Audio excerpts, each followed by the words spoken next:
منزل آئی کہ جہاں پر ایک شخصیت تھے، ان کا نام تھا زہیر ابن قین. وہ مسلک اور عقیدے کے اعتبار سے ان کا تعلق اس جماعت سے تھا جس کو اہل بیت کے مخالف جماعت کہا جا سکتا ہے. دو ناموں سے پکارے جاتے تھے اس وقت کے لوگ، شیعان علی اور شیعان عثمان. وہ جو قصاص عثمان کا مطالبہ کر رہے تھے وہ سب شیعان عثمان کہلاتے تھے.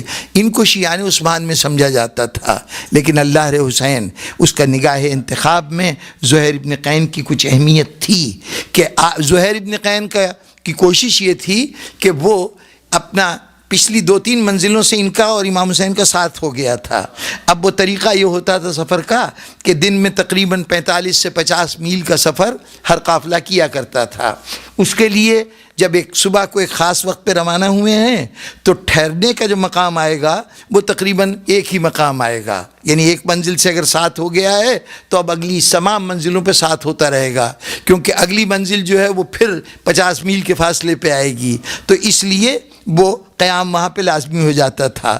تو جناب زہیر ابن قین یہ اہتمام کرتے رہے کہ امام حسین علیہ السلام کے خیمے جہاں لگتے تھے وہ اپنے خیمے ان سے دور لگاتے تھے کہ کہیں امام سے سامنا نہ ہو جائے، کہیں امام کی نظر نہ پڑ جائے. اب اس سے پتہ چلا کہ دل میں کوئی بات تھی، کہیں یہ احساس موجود تھا کہ اگر حسین نے مجھ سے کچھ کہہ دیا تو میرے لیے انکار کی گنجائش نہیں ہوگی. حسین نے اس مرحلے پر دیکھا کہ جوہر قابل ہے، چنانچہ ایک مقام پر حضرت علی اکبر کو بھیجا، جاؤ زہیر ابن قین کو بلا لاؤ. پیغام گیا، زہیر ابن قین تک پیغام پہنچا. اب زہیر پس و پیش میں کھڑے ہوئے تھے، آخر پلٹ کے اپنے خیمے کے اندر آئے اور آ کے اہلیہ نے پوچھا کیا بات ہے، کیا مسئلہ ہے. کہا امام حسین کا قاصد آیا ہے اور وہ کہہ رہا ہے کہ امام حسین ملنے کے لیے بلا رہے ہیں. تو کہا کیا سوچ رہے ہو؟ کہا میں بھلا امام حسین سے ملنے جاؤں گا؟ میں تو خیمے کو اسی لیے دور کر رہا ہوں. تو اس معظمہ نے، اس مومنہ نے کہا اچھا تم حسین بلائے اور تم نہیں جاؤ گے؟ حسین بلا رہا ہے اور تم نہیں جاؤ گے؟ نواسہ رسول بلا رہا ہے. یہ نواسہ رسول نہیں ہے، یہ سمجھ لو کہ رسول بلا رہے ہیں. ان کی بات کو رد کرتے ہو؟ اچھا تم نہیں جاتے، میں سنتی ہوں جا کے کہ مولا کیا کہتے ہیں. غیرت دلایا گیا، غیرت دلائی گئی. زہیر گئے، امام سے بات کی. کسی تاریخ نے وہ بات محفوظ نہیں کی کہ امام کی کیا بات ہوئی ہے زہیر کے ساتھ.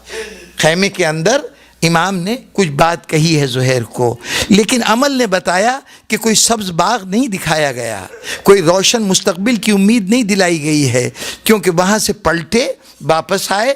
آنے کے بعد جتنا ساز و سامان اپنے پاس تھا وہ سارے کا سارا انہوں نے اٹھایا اور قافلے کے دوسرے لوگوں کو بلایا. کہا بھئی یہ سامان جو ہے اس کو فلاں کو دے دینا، یہ چیزیں ہمارے فلاں عزیز کو دے دینا. اور اس کے بعد اپنی بیگم کا ہاتھ پکڑا، کہا کہ میں یہ تمہارے حوالے کرتا ہوں، اس کو ان کے بھائیوں میں پہنچا دینا، اس کے میکے میں پہنچا دینا.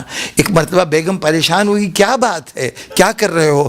کہا میں ایک ایسی منزل پہ جا رہا ہوں جہاں سے واپس نہیں آؤں گا، واپس نہیں جاؤں گا، آؤں گا. میں امام حسین کے ساتھ جا رہا ہوں. بھئی اتنا سننا تھا کہ امام حسین کے ساتھ جا رہے ہیں. تو وہ مومنہ ایک مرتبہ جلال میں آ گئی. کہا یہ تو اچھا انصاف نہیں ہے، میں نے اصرار کیا تھا تب تم گئے تھے حسین کے پاس. اب صورتحال یہ ہے کہ حسین جنت دینے جا رہے ہیں تو تم حسین کے پاس جا رہے ہو اور مجھے میرے میکے میں بھیج رہے ہو.